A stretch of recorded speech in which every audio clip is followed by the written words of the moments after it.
What is the Matrix?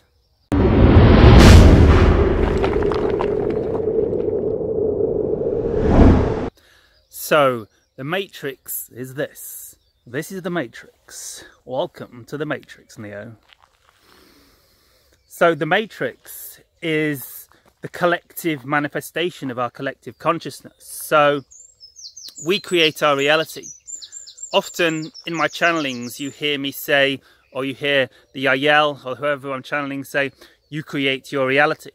And what they're very often pointing to in these channelings is the fact that when they say you, they're actually speaking to us as a collective. We create our reality collectively. It's a collective co-creation. And so what happened, how we created this matrix was, of course, the collective co-creation is the collective co-creation of Gaia, of Earth, of all 7.6 billion of us at the present, collectively agreeing on a certain belief system. So what happened was that from the place of spirit, before we incarnated in this reality, we collectively co-agreed upon certain rules that would manifest in this reality, such as the ideas of gravity, being in a solar system, these sort of things, these things that we can't really affect, or unless we really learn how to bust out the matrix. But so the matrix is the collective co-creation. And what happened was how we got in this mess, how the matrix, as I sometimes refer to as the negative matrix, came into manifestation was as this. Back in second density, when we were sort of more animalistic beings, we were tuned into pure consciousness, pure source. And this is the idea of the Garden of Eden. The Garden of Eden, as I understand it, was second density. This is when we're all purely aligned with source. We're all like more animalistic. We all experience bliss and euphoria, similar to the way to animals do. If you look at like cats and pets and like animals and birds, they don't experience negativity. They might get in a fight and flutter their wings, but they're generally in a positive state all the time. It's because they're tuned into source. But what happened was, in the Garden of Eden, the story of the Garden of Eden is the story of the evolution from second density to third density. Third density is the consciousness we're at present. So, in the Garden of Eden, they ate from the tree of knowledge of good and evil. And this is what happened. So, in second density, when we were more animalistic in this pure bliss, pure euphoria, we only knew unity with God. We only knew love. We only knew oneness. But as we chose to evolve into third density, we ate from the knowledge of good and evil. We became creators of our own reality. We were no longer directly tapped into source. We gained sentience, we gained self-awareness, we gained the ability to of free will beyond source. We weren't just like an animal plugged into source, foraging for food, being in bliss, doing our daily thing aligned with source. We gained sentience, we gained individuality, we gained the ability to make individual choice. And from this perspective, of course, this opened up the opportunity to make negative choice. We ate from the knowledge of the tree of good and evil. The ability to make negative choices, to join the dark side, came into reality. So what happened on a collective level, that there had to be a collective manifestation of the negative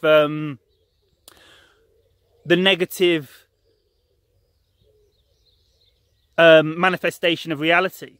So we needed, in a sense, a negative God to come into our reality. So we had the positive God, we had Yahweh, which is the positively oriented God of Earth.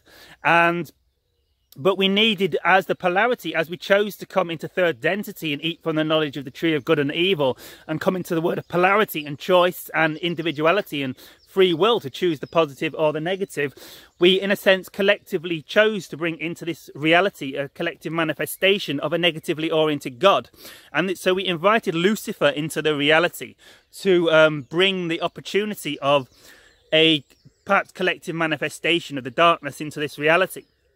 So Lucifer, from his place in the light, because as I understand it, Lucifer was a sixth density love light being who chose to take on the role of an evil being to enable our reality to explore this idea of a third density polarized reality, so we could accelerate in consciousness, because this is the idea. We had to go through this third density reality to accelerate to fourth density.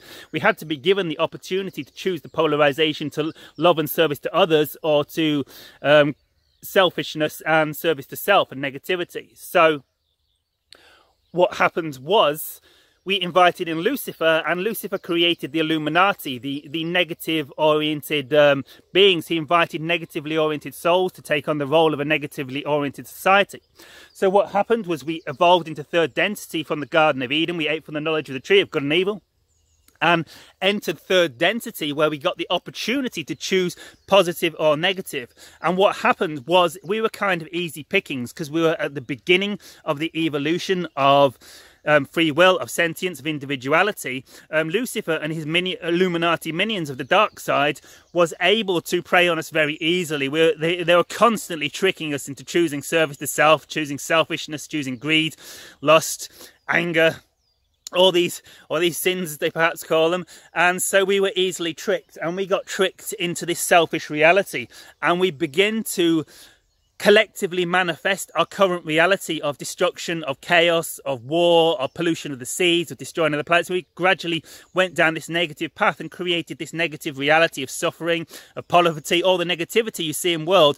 It's our collective co-creation. We collectively agreed upon this by tricked. Perhaps it was our free will, but we were tricked by negative-oriented beings into being selfish, and we created all this negative karma for ourselves, hence the chaotic world we currently live in today, with depression, anxiety, war, starving, hunger, famine, anger, all the crazy stuff we see on this planet. So this is what happened, and this is the matrix, and this is how we collectively co-created this negative matrix that we're currently existing in. So the matrix is the collective co-creation. The matrix is this reality. We collectively create this reality within our consciousness. It's all an illusion. It's all a manifestation of our consciousness. This we see around us. This is nothing more than a co-agreed upon dream, a co-agreed upon belief, a thought. We thought into existence as souls, as beings, and as individual sentient manifestations in this third density reality. We collectively manifested this beautiful reality, and with so much polarity. And this is the matrix, and this is why we live in this world. We collectively agreed to create it. So how do we get out the matrix? Well, in a sense, we can't escape the matrix yet, because we agreed to be in the matrix. This is the game. This is what we came for. We love it. And so this is why we're here. So this is the matrix. It is the collective co-creation. It is the collective manifestation of Gaia. It is what we have collectively co-agreed upon. So while we can't escape the matrix, because this is the matrix, the manifest world is the matrix, even if we become a pure love-light civilization, it's still the matrix, because it's an illusion. It's a creation within our consciousness. So this is the matrix, and this is how we co-created it. And as we understand that it is a co-creation created out of our beliefs and our thought forms, we can understand that all we have to do is orient towards service to others, orient towards unity, orient towards oneness, help thy neighbour. Ring any bells? What was Jesus trying to point to? He's trying to point us to collectively manifesting a positive matrix. So this is the matrix. The matrix is the collective agreement. The matrix is the collective co-creation of our civilization. So, welcome to the matrix. Have a good day. Shivai.